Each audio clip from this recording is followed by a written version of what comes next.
الرحمن الرحیم ناول یار دلبرم از قلم رحیلہ خان قسط نمبر 19۔ کیا ہوا تجھے، غصے میں کیوں ہے؟ فیروز نے اس کے چہرے کو دیکھ کر استفسار کیا۔ میرا باپ یامین خان چاہتا ہے میں اس کی بھتیجی سے شادی رچاؤں، حشمت ہتھے سے اڑتا ہوا بولا۔ تو اس میں کیا بات ہے، کر لے۔ فیروز نے ڈرائی فروٹ منہ میں ڈالتے بے نیازی سے کہا۔ فیروز تو میرے ہاتھوں قتل ہو جائے گا، حشمت گھرایا، جبکہ فیروز کا کہہ برجستہ تھا۔ تو مت کر اس سے شادی۔ تبھی وہاں زمین خان چلا ہے جو غالباً ان کی باتیں سن چکا تھا۔ اگر شادی نہ کی تو میرا باپ ہر چیز سے بے دخل کر دے گا، حشمت غصے سے بولا۔ ایسا وہ چاہ کر بھی نہیں کرے گا کیونکہ تم اس کے چھوٹے بیٹے اور عہدے سے زیادہ جائیداد تیرے نام ہے۔ آج نہیں تو کل ان کا دل تیرے لیے موم ہو جائے گا۔ تم بس وہ کر جو تمہیں صحیح لگتا ہے، زمین خان نے کہا۔ ویسے ایک بار اپنے کزن کو دیکھ تو لے، کیا پتہ تیرا دل مائل ہو جائے۔ میں نے سنا ہے لڑکی بہت پیاری ہے اور ہے بھی کم سن۔ فیروز نے پھر سے سلگایا۔ چچا اس کی گردن میرے ہاتھوں چٹکے گی، میں بتا رہا ہوں، حشمت چلایا۔ ویسے کہہ تو یہ ٹھیک رہے، کچھ وقت گزاری کر لے، اس لڑکی سے شادی نہ کرنا اور اس طرح تیرا بدلہ بھی پورا ہو جائے گا۔ زمین خان نے شیطانی دماغ کو چلاتے اسے غلیظ مشورہ دیا، جبکہ حشمت اب کی بار سوچ میں پڑ چکا تھا۔ دلاور خان اور ایوب خان اپنی بیویوں کے ساتھ عمرے کی ادائیگی کے لیے گئے ہوئے تھے۔ دلاور خان نے اپنے چھوٹے بھائی یامین خان کو بھی ساتھ چلنے کا کہا، پر کچھ مصروفیات کے باعث اس نے بعد کا پلان بنا رکھا تھا۔ بڑی حویلی کی تمام بہویں اپنے شوہروں کو بھیجنے کے بعد وہ ساری خواتین اس وقت لان میں بیٹھی چائے سے لطف اندوز ہوتی ساتھ کہہ کے لگا رہی تھیں، آپ ہی مجھے آپ سے کچھ کہنا ہے۔ شائستہ نے شمیلہ بیگم کو مخاطب کیا۔ ہاں بولو۔ مہد کو مجھے دے دیں، مطلب شمیلہ الجھی۔ مہد میرا داماد بنے گا، اسے مجھے دے دیں۔ شائستہ نے ان کی الجھن دور کرتے اپنی خواہش کا اظہار کیا۔ یہ اس کی بات پر سب مسکرا دی۔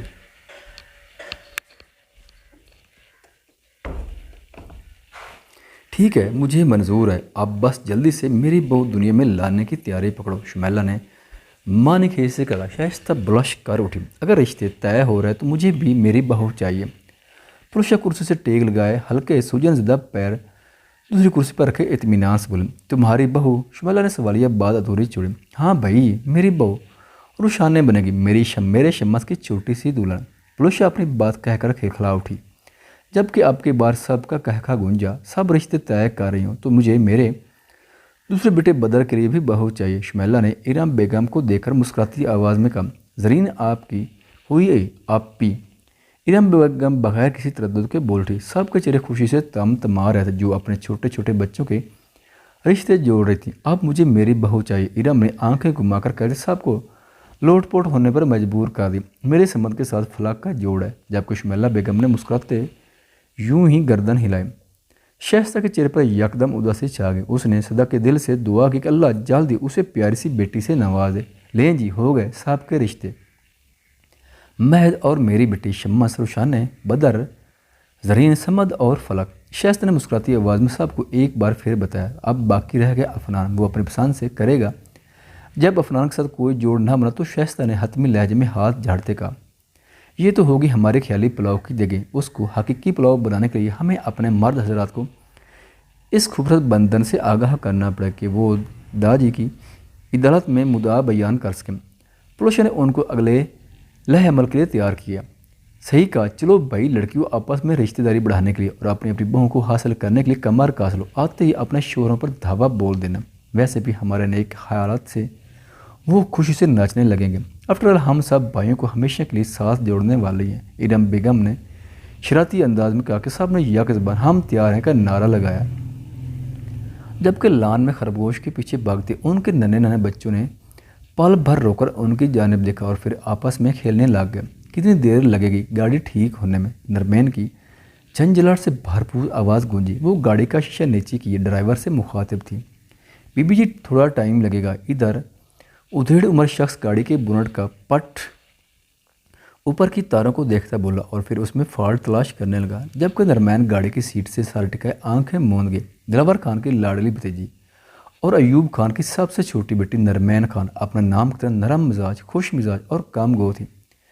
18 سال نرمین حسن اپنی بڑی بہن شائستہ کی طرح حسین تھی، نازک سا قیامت خیز سراپا، کالے یونیفارم میں ملبوس، بلیک چادر اوڑھے، لمبے گھنے شاید رنگ بالوں کی پونی ٹیل بنایا، سرخ و سفید رنگت کی حامل نرمین چھوٹا سا گلابی چھلکا